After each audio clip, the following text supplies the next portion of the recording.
everyone, my name is Evie Lupine. Welcome back to my channel, and today I have another video for you all. Today we are going to be focusing on dominance. I recently did a video where I talked about a CNC or consensual non-consent scene that went a little bit sideways, and there was a lot of conversation both in the video that I made as well as in the comment section about how the dom was treated in that scenario. If you want the full story, please go watch it. It's a really good video. I'll have it linked down below. But essentially, the big problem with why that scene went wrong the way that it did is the S-type really wanted something, and the D-type essentially reluctantly agreed to do it, feeling like they had an obligation to make their partner happy. And that is not a recipe for success. And reflecting on that, I realized that as a community, we don't really have a lot of conversations about what I will call the care and keeping of your dom, like how to actually make your dominant partner feel as respected, cared for, or loved as they actually are. It can be difficult sometimes for a dominant partner to really feel like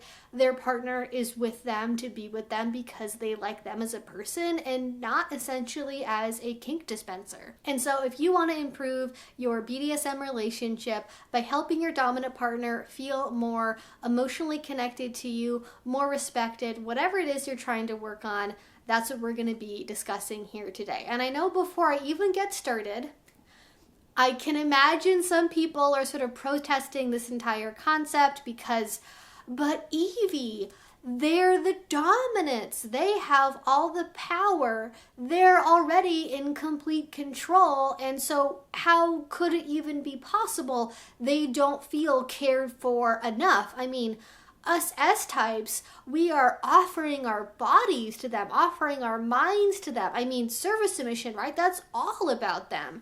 If we're doing that, what else could there be to possibly do? I mean, it kind of just sounds like some doms are really needy and picky and are trying to extract every ounce of service they can get from their partners, and I'm just not buying it that they don't really feel that we respect them or that we care about them. Like, what's that about? And if that is your initial response, I understand that inclination, but I want you to pause for a second and really consider this for a moment, because dominants are definitely able to have all of their fantasy needs met, right? They could be doing every type of scene they love to do. Like if they love bondage, they're getting to do bondage every day of the week. It's possible to both have that met and still not feel connected to your partner or feel like you're being treated as a whole person outside of whatever skill set you bring to the table. And certainly things like service submission, just because you're receiving service, that doesn't necessarily mean that it's because it's something that you want, it's something that you're comfortable with, or something that to you feels like your partner is doing it out of a care for you, as opposed to just getting their own needs met. And for the perfect example of this, think of the stereotypical female dominance experience, right? Like on paper, they should be having the best time out of anybody in the scene, right? I mean, they've got it made, basically. They have an unlimited list of potential partners. People fawn over them on social media and in public. They are not treated with the same level of suspicion when they're new as male dominants are. And basically, regardless of their actual skill level, people are running around after them in the dungeon begging for scenes, right? They should be able to do whatever they want with whoever they want and get all of their needs met. But in reality, both in my own observation and from what I've heard from other people online and from people in my comment section, the exact opposite is basically true. Yes, you are swamped for choices, but those choices aren't necessarily quality. It usually ends up feeling less like you are a respected, prized member of the community, and it usually feels more like you're some kind of doll or a cardboard cutout for people to project their fantasies onto without really engaging with you as a unique individual person. And you can take a look at any dominant woman's DMs or comments under a photo, and this should end up being pretty self-evident. But even with play partners, this can certainly also happen as well. I mean, take the extremely stereotypical interaction of, yes, mistress, please let me worship at your feet. I am your slave for now and forever. I will do anything you want, mistress. And that can sound like, oh great, the dominant can get all of their needs met and they should feel honored that somebody would offer that to them. But in reality, what that ends up meaning more of the time is an S-type partner or wannabe partner who either doesn't really want to put in the legwork to communicate what their actual desires are more concretely. They don't really know what those desires are and are just kind of shoving it off on the dom to know for them. Or they are living in a fantasy world thanks to the influence of prawn, where they sort of expect that a dominant will be a mind reader and can perfectly give them whatever scene they want on command, essentially, for exactly the right amount of time, the right play, and they're not really going to have to do any work because submission is this instant bliss that requires no prep work and no communication. And oh yeah, we haven't even talked about what the dom gets out of this experience or what they want to do, because I mean, they're the dom, right? What they get out of a scene isn't the particular actions they're performing, it's getting to be a dom. And sure, yeah, certain dominants maybe do certain things more often, but ultimately just being dominant alone should be reward enough, right? Because I mean, yeah, the S-type is risking a lot by offering their body and their mind to that person. Isn't that enough? Shouldn't that be enough?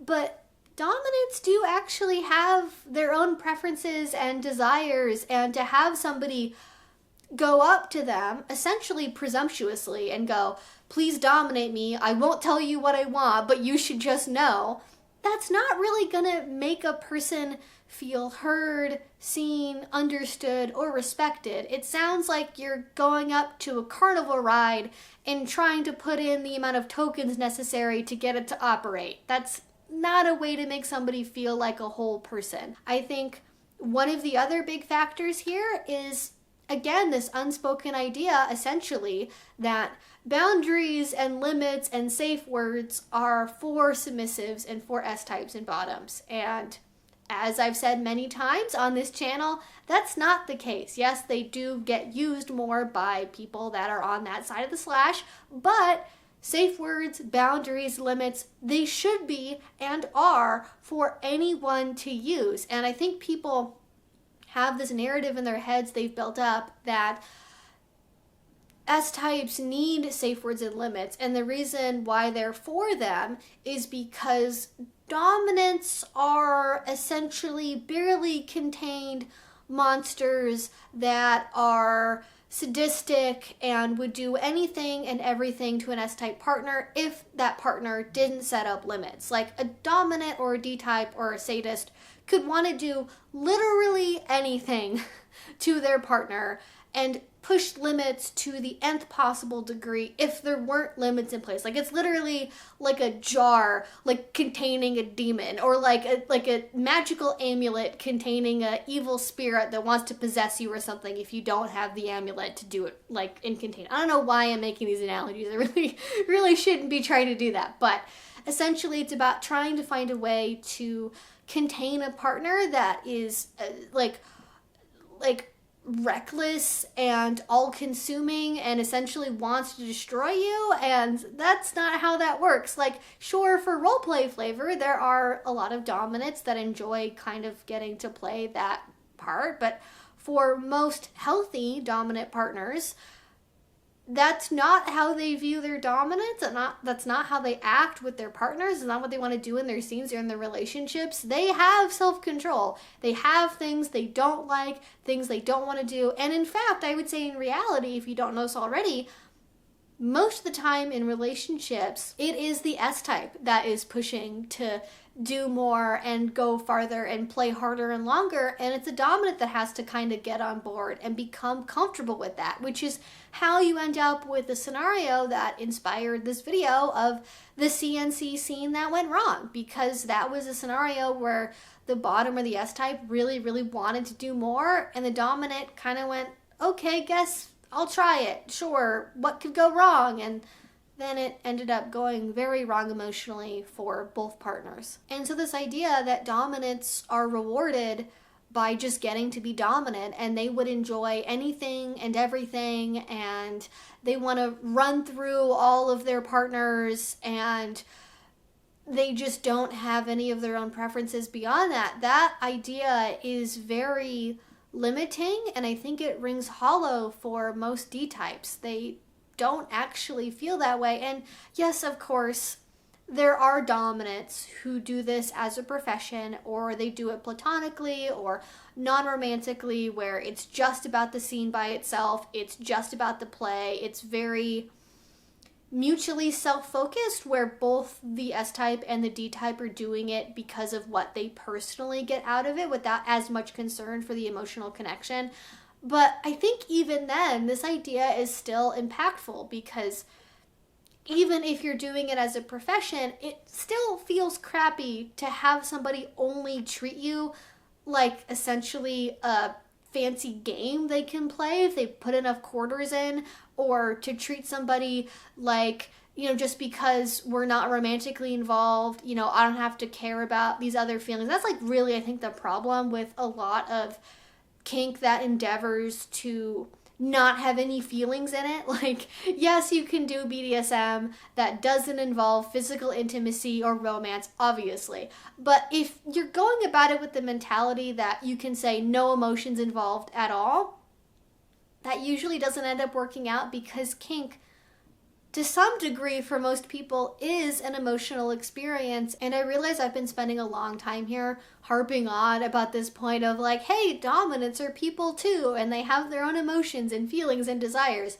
And I hope it doesn't seem too redundant or obvious, because if it was this obvious, it would not cause so many other problems, because this is not an isolated thing. This is integral to so many of the other problems that create issues in dynamics that make people feel like they're not respected. And if you're not keeping in your mind's eye the concept that dominants are real people with their own feelings outside of your relationship and their own goals and whatever else, it's very, very hard to move forward into actually making concrete improvements in your relationship and how you think about dominance and anything else, because if you're not seeing them as whole people, how would you be able to move on to anything else? Because you don't have that basic level of respect and empathy and just all the other sauce you need to make the rest of this work. And I think if you've been falling into this trap of maybe you realize now that you haven't always been seeing your dominant partner as a whole separate person or somebody with their own needs and wants, or you realize that you may be carrying some stereotypes about, the reward for a dominant is getting to be dominant, or they would do whatever they could if I didn't have limits or whatever else, it's worth checking in. When was the last time that you asked about their fantasies and desires, not just within kink, but with their whole life? How much do you know about their hobbies or their other interests? Do you check in on them regularly? Do you really have emotionally vulnerable conversations about how they're feeling, how a scene went for them? Do you make time to do scenes that they like to do and involve kinks they enjoy, not just whatever you propose? When you talk about doing scenes, does the dominant generally wait for you to come up with ideas and then they do whatever you ask? Or is it a more mutual process where you're both bringing ideas to the table? Do you know what their limits are or their boundaries? Have you talked about that before? Or have you only ever discussed limits and boundaries as being something that you as the S-type has? When it comes to things like safe words or ending a scene, how do you handle that? Do they have a safe word? Have you talked about them using it? Has it ever come up before in a conversation? There's a lot of very baseline stuff that's worth reflecting on, and if you haven't talked about it yet, it's definitely worth doing. I think especially for newer dominants or even like newer relationships or relationships that maybe aren't so new, but you're new to doing kink in that relationship, this is so important to have as a baseline. Because if you don't have this, it's so hard to do anything else. And I think especially for partners that are newer to kink and you've had a longer vanilla relationship before doing kink, the tendency is to want to compromise. And compromise can be great for a lot of things. Like when you're deciding what to do for dinner or how to decorate the living room. Great compromise, awesome thing to have there. But for kink, compromise is trickier because if what you're compromising on is just doing kink at all and having kink in your relationship, that's not typically that sustainable without some cost happening either to the relationship or to the people involved in it. So make sure your partner knows that this is something that you only want to do if they also want to do it, and you want to do it in a way where it's not only about getting your needs met or exploring your own interests, but also what they're into and their comfort level, and give them permission to be able to talk about when they do like something, when they don't like something. And I know it can seem, again, like, well, they have all the power, they're in control, why can't they just do that? They should know implicitly that because they have control, they get to say those things, or they get to set where everything goes. But as maybe the idea that's often said could indicate, submissives have all the power, or the submissives are really the one with all the power in the relationship or whatever. I hate that saying, but a lot of people do say it.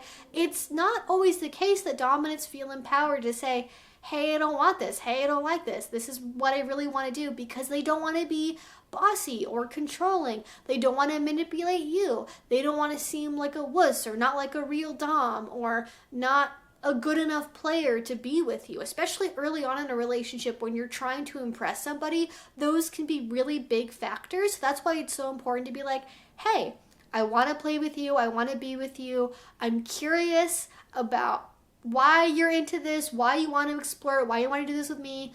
How do you feel about limits and boundaries? Do you have any? Is there play you do enjoy, you don't enjoy? What do you want to explore the most? What are you the most reluctant or the most weirded out by? Let's just talk about all of that stuff. Let's just be curious, okay? That's really, really the key. And so now with all of that baseline out of the way, let's talk about some key ways that you can help your dominant partner feel more respected and cared for and seen in your relationship. And I do need to say this now. This is not a one-size-fits-all approach. Dominants come in so many different shapes, sizes, motivations, desires. Everyone has their own needs and wants emotionally in a relationship. And I am only giving you a list of potential tools. You don't have to do all of these. They maybe won't work for everyone or every style of doing BDSM. I just want to paint with like the broadest possible brush here, so that way you have the most possible information to draw from, and then you can decide based on conversations with your partner, ideally beforehand, about what they would like to see, what would help them. Ultimately, all of this is going to come down to what you and your partner discuss, what they want to do, and personalizing all of this based off of who you are as unique people and where you maybe are lacking in the support that you want to be having in the relationship versus areas that maybe you're stronger. You're not going to be needing to do all of this stuff, but it's a good baseline to have. So with that being said, I think the number one best thing you can do for dominant partners to help them feel seen is to be direct with your words. And by this, I mean essentially two different things. I think one, this is being direct about your needs and wants and being careful about how you say them as well. So there is a tendency for some people to communicate like, oh, well, I mean, this sounds like a good idea. What do you want to do, dear? Or like, I'm kind of curious about this, but I don't know. And people really tend to couch what their needs and wants are in like layers of fluff. And that becomes very confusing for a dominant partner to suss out, because it's like, well, do they really want to do this? Are they super into it and afraid to let me know how into it they are? Are they not into it at all but think I'm into it and so they're trying to impress me? Like, what's happening there? So be very direct about what you want to do in scenes. Don't fluff it up too much. Be direct. And the other part of being direct in your communication is talk to your partner directly about how you feel about them and how you appreciate them. It can feel very vulnerable, especially in a newer relationship, to tell a partner anything more than like, hey, thanks, bro, that was a good scene. Like, is that better than nothing? Probably, but it is so rewarding to get to hear from a partner, hey, so-and-so, I really loved the scene we got to do the other day. It was so amazing for me. I really appreciate, and I see how much effort you went to learn that new thing, to set up the scene space. It was exactly what I wanted. Or maybe even if it didn't go exactly the way you wanted, you maybe enjoyed getting to try it and you have hopes for next time. Whatever it is, be honest, don't sugarcoat it, but make sure you're emphasizing how much you appreciate what they're doing. That, hey, I see you, I acknowledge that effort, I am so glad that I get to spend that time with you and be vulnerable with you, and just thank you for putting out that effort, because it does really mean a lot to me. And even if you're not together in person, or you don't really necessarily feel super comfortable with this level of direct contact verbally in your dynamic style, I think you can even take this to another level by, for example, writing a formal thank you note, or making them a homemade card, or drawing them something in your favorite coloring book, or some kind of poem maybe that you write for them, or a mantra you write for them. Have some kind of way of symbolizing, hey, I see you, I appreciate the effort, here's a token of that, here's effort I put out to recognize your effort, and it makes it a more mutual experience when there's an effort there on both sides. And it's weird because, in kink usually, we're not super big on like making everything egalitarian, but I think when it comes to effort, there should be a level of commiserate effort in the relationship, in certain circumstances at least, like making sure your partner knows how you feel about them. All right, my second idea here is my personal secret sauce, and that is be vulnerable with your partner. This goes part and parcel with telling them directly how you feel about stuff, but vulnerability, that is catnip for doms in the same way that crying is for a sadist, okay? Vulnerability, I really think, is the key to basically any kink relationship, but especially to a DS relationship. It's not just about being direct and saying like, I want to do this, or I don't really want to do that. It's also about letting people in to a deeper level of you. Talking about what your goals are, what your fantasies are, your motivations behind things, your opinions. Be open about who you are really, and give them that access to that inner part of your heart and your mind that maybe you don't always let other people into. And this is definitely a gradual process. I'm not saying like the first week you're dating a new dom, you give them your diary to read or something, but you can gently over time work up that level of disclosure. And the more disclosure you have, that creates a sense of trust in the relationship, because we trust people that are vulnerable with us first. If we tell them a story about, how actually we used a nightlight until we were 14 because we were so afraid of the dark, and then when we moved to college at 18, we, still had a nightlight that we used discreetly in like the corner of the dorm room or whatever, and it was really embarrassing, but eventually you got over it because of whatever thing. Like, you can share something that is like sort of mildly maybe embarrassing and vulnerable and scary and risky, but if that's held with respect, maybe even mutually agreed upon fuel for a future scene, that is just, everyone I know who's a dom loves this, okay? Like, I don't know how else to say it. Everyone I know who's a dom loves this. This is like something they really appreciate about their relationships, and how kink can be so different from a lot of vanilla relationships is having that honest, open, and properly held vulnerability. And by opening up the door there, you open up the door for the dominant to be vulnerable in turn. This is very important. When you receive that vulnerability in turn with their stories, their desires, their interests, their opinions, you have to hold that gently and respectfully. You can disagree, you can think something is silly or weird, that's fine. Maybe keep that initial reaction to yourself, and then maybe as it becomes more comfortable, it can be a mutually enjoyable joke amongst the both of you that, hey, remember this funny thing you told me about? That can be a thing that for some dynamics is fine, but hold that with respect. Hold that with the knowledge that that is very hard for a lot of dominants to do, is to show their vulnerability to a submissive, because they think if they show weakness, or like they're complicated people, or that they've failed in some way, or they have embarrassing things they've done, that their partner is going to not want to submit to them anymore. They're going to run away. They're going to disrespect them. They're going to whatever, right? And oftentimes that is proven in previous relationships, where people get a distaste in their mouth because their dominant showed a level of humanness, essentially, and they don't want that. They want a cardboard cutout. So don't be the submissive that expects a cardboard cutout. Hold them as being a whole actual person by opening up with your vulnerability first, and then respecting that in turn. And my next idea is to ask questions. This one seems really obvious, but I think because of the nature of power dynamics, oftentimes it can feel awkward or wrong as the S-type to ask things to your dominant partner, especially directly. And again, this is not for all dynamics, but it does work for a lot of them.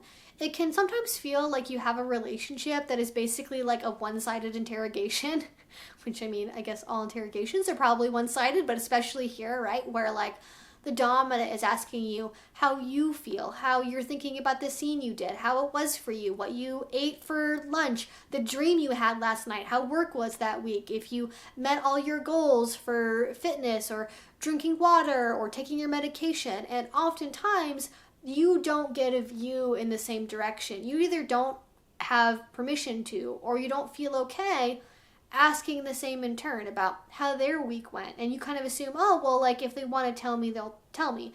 But oftentimes people don't want to spring that on other people. Like, and I especially think D-types are prone to this, where they think they need to maintain this illusion of like, you know, in between the times we interact as a dom, as a sub, I'm just like in my glass case of dominance, and nothing ever affects me or happens in my personal life that you don't know about, or at work or whatever. And so like, don't look at me. I'm just here waiting to be opened when we're doing our next scene. But I think if you can ask in a way that is mindful of the nature of your dynamic, you can find a way to have those conversations where it's not just like, oh, how was your day? Fine, I guess. Like, that doesn't really get anywhere, right? I'm not saying to like have small talk about the weather, but really ask them about what's going on in their life. Have that basis of vulnerability, so that way you can have these questions be more answered in detail. Honestly, like you can tell them like, you know, sir, I want to know how you're doing, and I don't want you to just say fine if you're not fine. I genuinely really want to know how you're feeling, what's going on with you.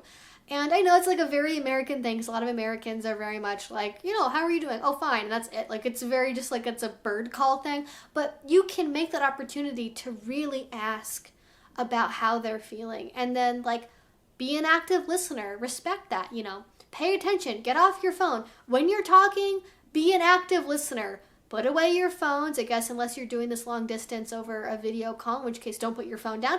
But pay attention.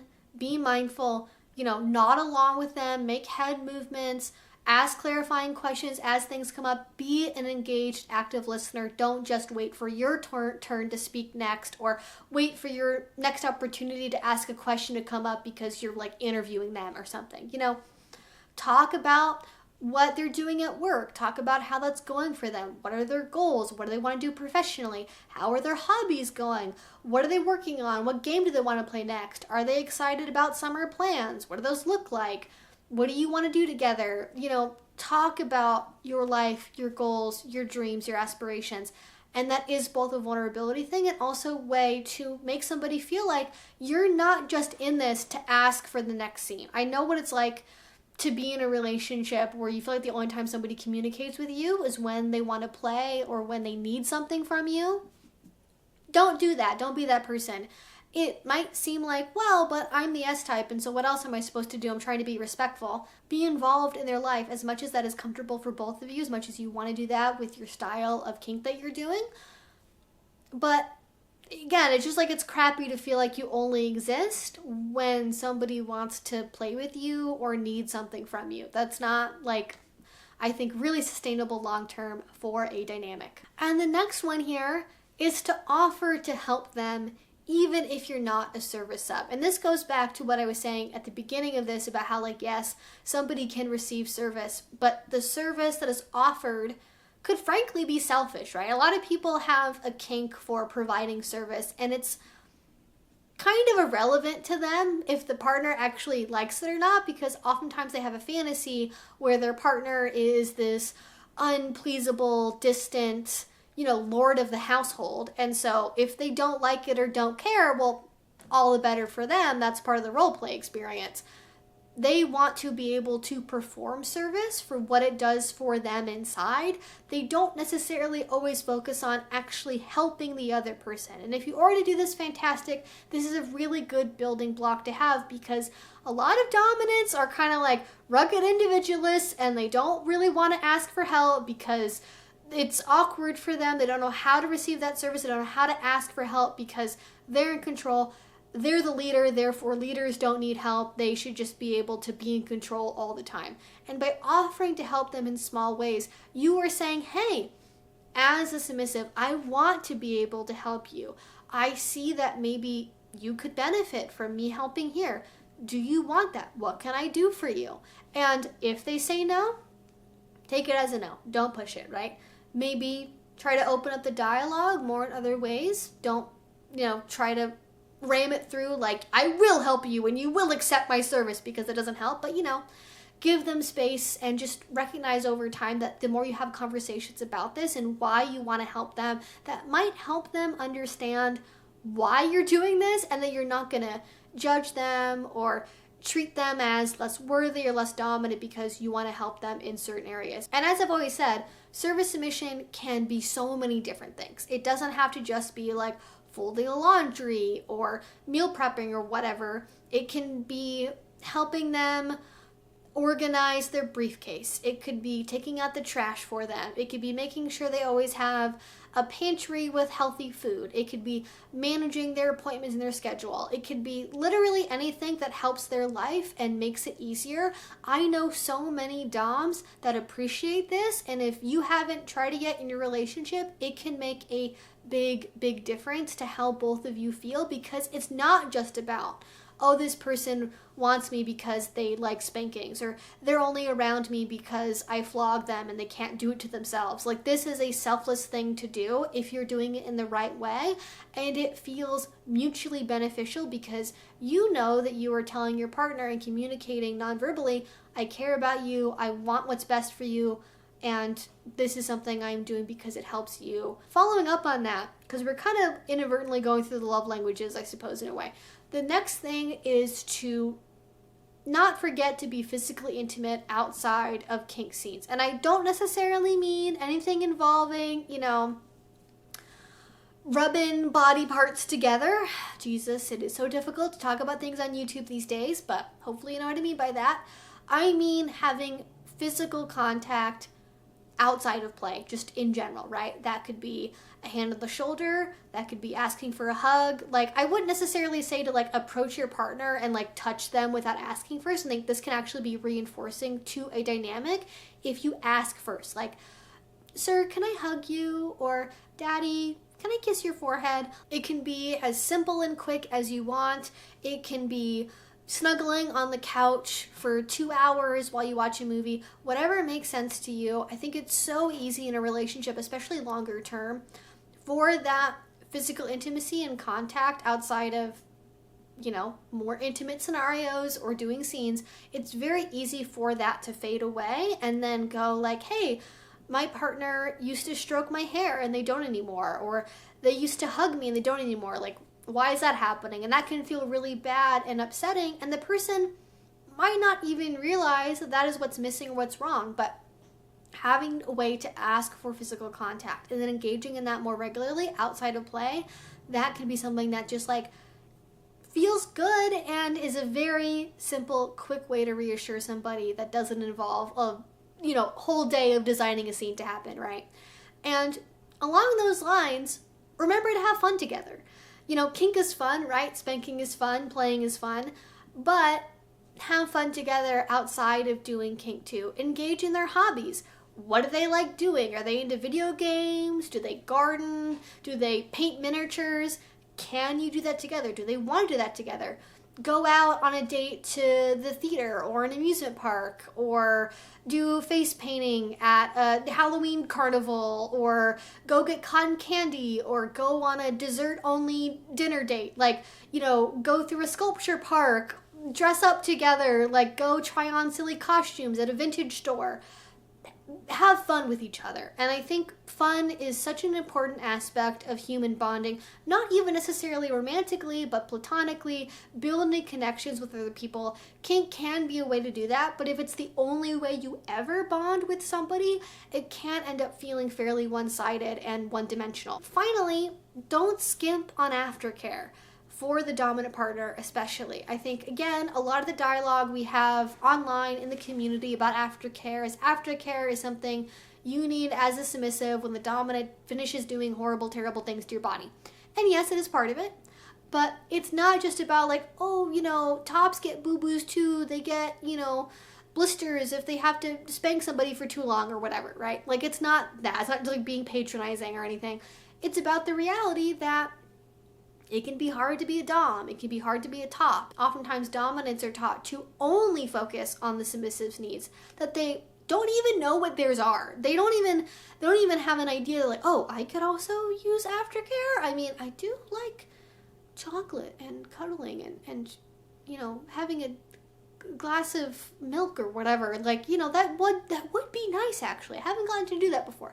Like, you would be shocked the number of people I play with that have never had a partner ask them about their aftercare needs, and it's so big. So spend time doing aftercare, figure out what that looks like for your dominant partner, be that decompressing and talking about a scene, or cuddling together, or getting a snack, or whatever it is. And your needs might not be perfectly 100% compatible at any given moment, but you can recruit other people. You can have friends or other members of the community, other partners that can step in and help meet those aftercare needs. So that way every scene is better at the end of it. It just has a better, you know, stamp on the end of it versus being like, oh, I guess I'm done now. I mean, I feel a lot of shame and guilt, but guess I can't ask for help because I mean, on the dom, so what's the big deal, right? Like, that's a crappy feeling to be left with. And of course, I do want to acknowledge here that a lot of the advice I've just given is more tailored to relationships that are emotional, physical, and romantic together in nature. But you can have dynamics that are perfectly, completely platonic, that are professional, that are non-emotional, that are whatever combination of that, right? Or whatever it is that you like. Totally possible and valid. Take what works for you from this idea list, from this conversation. Leave what doesn't. As always, I would love to know your thoughts in a comment down below about all of this. If you have a partner that is a dominant, or you're a dominant, how do you feel taken care of and respected? How do you handle the care and keeping of your dominant partner? I would love to know all your thoughts, again, in a comment down below. If you did enjoy this, if not already, please do subscribe because I make videos twice a week about all sorts of different kink and BDSM related topics. And finally, if you want to support what I do, the best way you can do that is with Patreon. A link to that will be down below. You can check that out. Thank you all so much for supporting me over there. Thank you so much for watching this video to the end. It really means the absolute world to me. And until I see you all next time, I hope you have a great rest of your day and a great rest of your week. Bye-bye.